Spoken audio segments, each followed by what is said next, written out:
Charles Oliveira is already deeply invested in his training camp, and it's clear how intense it is. Charles looks ready and focused, like a man who knows exactly what this fight means to his future. This doesn't look like a typical training camp for Charles Oliveira. He is training with a purpose, as if he wants to prove that he is still one of the best fighters out there, and that his last fight against Max doesn't define him.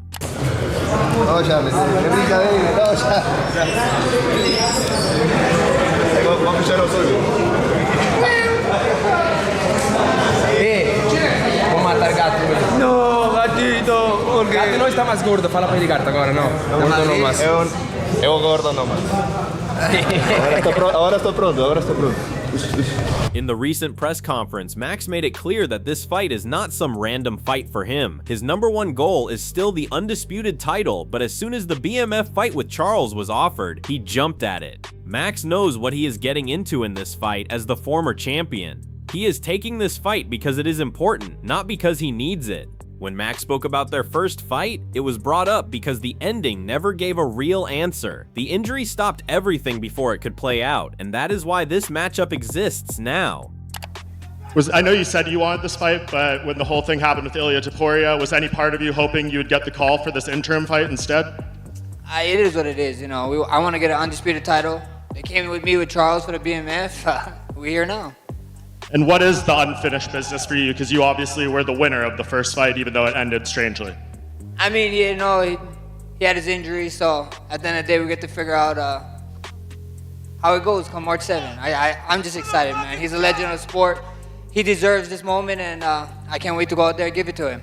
Whereas Charles is keeping his eyes very much on the prize and is not interested in looking back at the past. Charles dismissed the notion of unfinished business and is keeping his eyes on March. That tells you a lot about where his head is at. He is not fighting the past Max or past versions of himself. He is focused on the fight that is in front of him, and that is it. When asked about people counting him out after his recent losses, Charles did not sound like a man with a chip on his shoulder. Charles's focus is on winning this fight and letting everything else fall into place. Charles versus Max is not just about the BMF title for him, it is about putting himself back into the mix. Listen, what's in the past is in the past. We all focus on this March. All I know is it's going to be a great fight on March.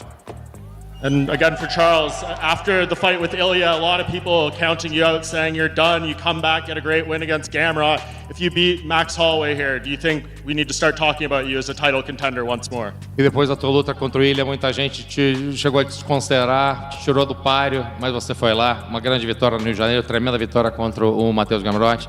Uma vitória contra o Max Holloway. Você acha que o pessoal começa a te ver de novo no páreo para ser de campeão? Como você me veio falando, o Leão ferido ainda continua sendo o Leão, ainda estou no jogo, nada mudou. Eu acabei de vir uma grande vitória e com certeza eu sempre foco na minha próxima luta. O foco total agora é Max Holloway e aí, se Deus abençoar e for da vontade dele eu passar, com certeza por que não ser o próximo do título. As I said, a wounded lion is still a lion. All I'm focused on is on the win. I'm focused on the next fight and to win. All I want now is to fight Max Holloway and get a fight. And if God willing, if that's his wish, I'm gonna get a shot at the title after getting him. Both of these guys were talking like they were right behind the title, but MMA Guru definitely didn't think so. He kept trying to make the point that the winner of this fight is not going on to win the title, no matter what they say at the press conference. To him, this fight is going to cause a traffic jam at the top, especially with Arman waiting in the wings. Question for Max Holloway. Max, this is the fifth BMF fight now. You've been in 3 of them. You and Charles enter this matchup with the most combined wins in the UFC of any fight in UFC history. In your opinion, is this the most BMF-worthy fight we've had yet? For sure, you know, I can't wait. You know, we have some unfinished business from 11 years ago, so we get to go out there and finally figure it out. I know you said you wanted this fight, but when the whole thing happened with Ilia Topuria, was any part of you hoping you would get the call for this interim fight instead? It is what it is, you know. I want to get an undisputed title. Guru also highlighted the difference in this interview compared to the rest of the stage. Many fighters were just giving typical responses, but Max and Charles were different because of who they are, not what they said. There was no trash talk and no need to hype up the atmosphere, just 2 proven fighters sitting there knowing they don't have to sell anything. This made their fight seem bigger without them even trying. It was obvious to Guru that this fight had significance just based on history and skill alone. Considered the greatest of all time, I'm excited and honored to share the octagon with her, but when you're the best in the world, you're the best in the world, and right now, I'm the best in the world. The last time Amanda fought an Olympic judo medalist, it was about as perfect performance as... Bronze medalist. Bronze medalist. Just a reminder. Is that a storyline that you even think about, or is that just something the fans can latch on? Hey, listen, the only thing Rhonda and I have in common is that we're blonde and we both did judo at one point. That's where it starts and stops. I'm a completely different fighter, I'm a completely different person, and on January 24th, I'm gonna go out and show that. You are the reigning champion, but Amanda has her 2 belts in front of her. Do you care about that at all, or are we just looking I love it. Does that mean I get 3 belts? What's that mean? Bedtime MMA made it clear in his prediction that this is a different Charles. Charles is not striking out as much as he used to. He is opting to wrestle early, take guys to the fence, and control positions. There is an understanding that Charles is going to catch a big shot at some point. A knockdown, a scramble, maybe even a close call on a submission. This is almost expected in any Charles fight. But the difference, according to Charles, is that Max has the ability to ride out these moments now. Max has been knocked down before, has been hurt before, and has still managed to stay composed enough to get back into a fight. It comes down to is Charles Oliveira has kind of played with the sliders a little bit. Bro's twinging up his build a little bit in 2K. He's taken off some power and focus more on his wrestling. We're seeing him go more to offensive, straight up wrestling against the fence, against Michael Chandler, against Mateus Gamrot, even against Ilia Topuria. This is now what he's trying to do. Maybe because of the matchups they're throwing at him, or more because he wants to protect his chin and he wants to get into the grappling straight away. Whatever it is, we're not seeing Charles Oliveira really rock people that badly anymore.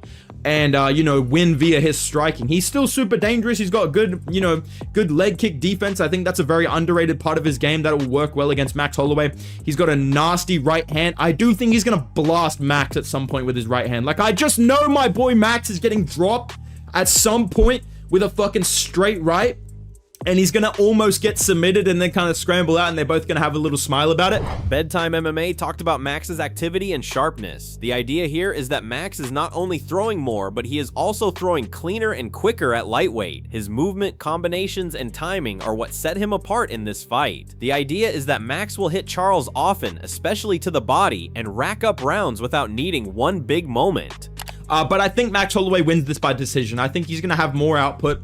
I think he's going to be a little bit quicker on the feet. I think he's just quicker and sharper, less damaged. I think that he's going to be able to touch Charles Oliveira to the body really well. I think that he's going to be able to land like step-in knees, elbows in close. I think he's going to land his 1-2. And I think that he's also going to be able to just throw in combination and just rack up numbers against Charles Oliveira. And his defense has improved. His chin has gotten worse. Ariel began by saying that this was the right fight at the right time for both of these guys. He pointed out that how big of a win this was for Charles. The homecoming was important, but what was even more important was that Charles seemed like himself again. Ariel argued that this win did not feel like it was forced or lucky. Saturday was about the homecoming for Charles Oliveira, undefeated. I think it's 18-0, 7-0 in the UFC, fighting in Brazil, and putting himself now once again in line for a big fight. Who does he want? He wants Max Holloway. White House, Aloha. Everyone wants to fight on the White House card. Heck, after today, I want to fight on the White House card. I'm just kidding. Aloha. And Max was watching. He was watching. Do we have that clip? I don't remember if we have that clip. No, we don't have that clip. Oh, no, we do have that clip. It's on the list here. Oh, okay.